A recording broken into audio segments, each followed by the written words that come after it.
এমন একটা সময় আসবে যে একটা ছেলের পিছনে 30-40 জন মেয়ে ঘোরাঘুরি করবে শুধু যৌন সম্পর্কের জন্য। এই সময়টা ওরা পার করে এসেছে পশ্চিমবঙ্গে।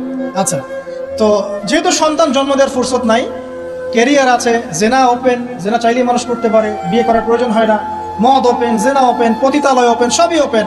এসব কিছু ওপেন করে দিয়ে আমরা কি করি? আমরা অপরাধ দমনের চেষ্টা করি। কি চমৎকার সাইকোলজি আমাদের, বাহবা দিতেই হয়। সব ওপেন, ওদের এখন ওপেন। তো ওখানে আর মেয়েরা চাকরি বাকরি এসবের দিকে ফোকাস করতে করতে সন্তান জন্ম দেওয়ার সময় নেই। কি করতে হবে?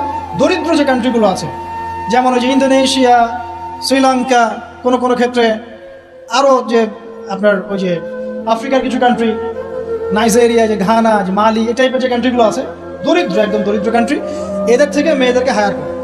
ওইসব দরিদ্র কান্ট্রি থেকে মেয়েদেরকে নিয়ে ডলারের বিনিময়ে মেয়েদের গর্ভটা ভাড়া নেওয়া হচ্ছে। 9 মাস এখানে স্পার্ম ইনজেক্ট করা হবে এবং এর ফলে একটা বেবি হবে, এবং এই বেবিকে অনেক ভালো কিছু খাওয়াতে হবে। এই জন্য 9 মাস তাকে খুব ভালো পানি, ভালো খাবার দেওয়া হয়। এরপর যখন মেয়েটা গর্ভ খালাস করে, বাচ্চাকে রেখে সে তার কাজ শেষে চলে যাবে। ডলারের বিনিময়ে তার গর্ভ ভাড়া নেওয়া হচ্ছে।